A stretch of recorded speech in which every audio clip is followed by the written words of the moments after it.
All right, hello, beautiful people. We are back again. We are on day three. Day three. God, I say, when I should have run, now I'm breaking every chain. This is day three of our 30-day journaling challenge. Thank you for joining me once again on my journey. This is the next level of my journey.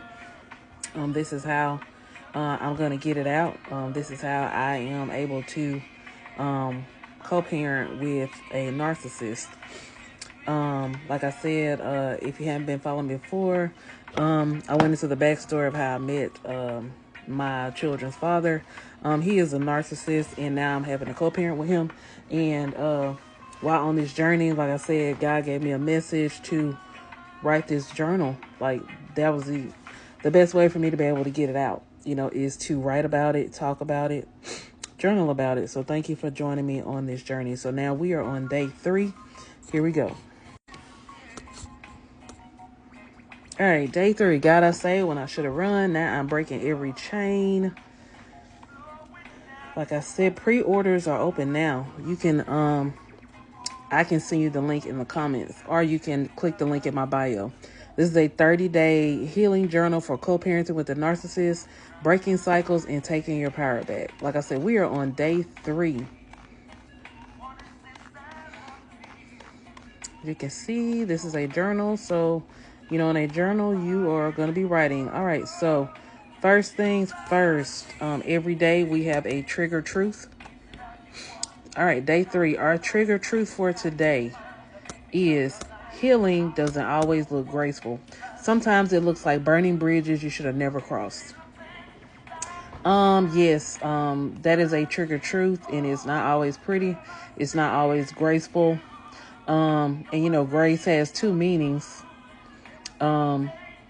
Graceful, you think about the grace that we give people, but then graceful could always be, could mean beautiful or dainty, or, I think about graceful when I think about dancing, ballerinas. It says sometimes it looks like burning bridges you should have never crossed. So, even though there's a possibility that, my co-parent will have something negative to say about how I'm choosing to heal through this process, it's not going to look pretty. I mean, I stay quiet when he's around. I stay quiet when we were together. I'm not staying quiet now. Yeah, I choose not to stay quiet now, because that is not healing for me. And I have to be my whole self in order to be able to be here and be present for my children, my two children. I'm here with them 24/7, 365. I'm the one that has to, do everything. I have to trust myself and trust my intuition. Like I said, it doesn't always look graceful. Even family members. I have some family members that are upset with me because of how I'm choosing to heal. I mean, that doesn't matter to me at this point, because, like I said, if I hold everything inside, it's going to put me in the hospital, basically. I've already been in the hospital from stress and anxiety, and that was because I was holding everything in and not letting anything out. So healing doesn't always look graceful. Everybody's not going to be happy. Everybody's not going to agree with how you choose to heal. Like even with me having to leave that situation, well, he left, but I chose not to let him come back. So he was just so certain that I was going to let him come back, just like his other children's mothers did, just like all his other female friends let him come back. But no, I chose not to let him come back. And if it means that I have to struggle in other areas just to have mental peace and mental clarity, I feel like it's worth it. The affirmation for today's affirmation: I trust the fire inside me to clear my path. So I have to believe in myself and have faith in myself and my abilities and my intuition. I'll just be honest with you. Some days, some months, I have no idea how I'm going to get everything done, how I'm going to pay for everything, how I'm going to take care of everything. But guess what? God always makes a way. So I have to trust the fire inside me to clear my path. I mean, I have to. It was some form of security, actually, even though that was a chaotic relationship. being in a relationship with a narcissist. You know, we had a place to stay, we had transportation, and we knew we were going to have, you know, I knew I was going to be able to, you know, feed my children and all that. And I knew that they were going to have him, and he was going to do a lot of the physical stuff too, you know. With me being a disabled veteran, security is a big deal. But I literally had to let all of that go. And I had to trust the fire inside me to clear my path. So if you're in that situation that I was in, it doesn't always have to look the same for everybody. You have to do what's best for yourself and your children. Because just remember that if you're not well, then your children are not going to be well. If you're not happy, then it's going to be kind of hard to make your children happy if you're not happy.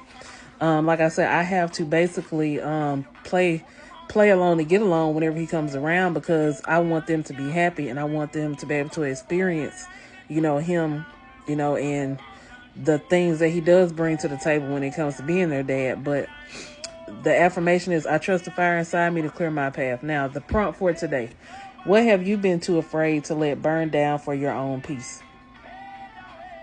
What have you been too afraid to let burn down for your own peace? One thing that I have been too afraid to let burn down for my own peace, is, like I said, pride, that security, that stability.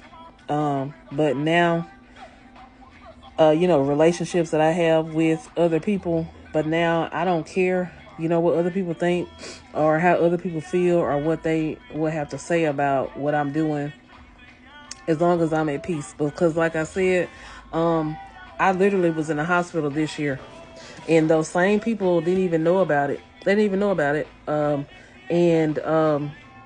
They would never believe that it had anything to do with them. The reason why I was in the hospital.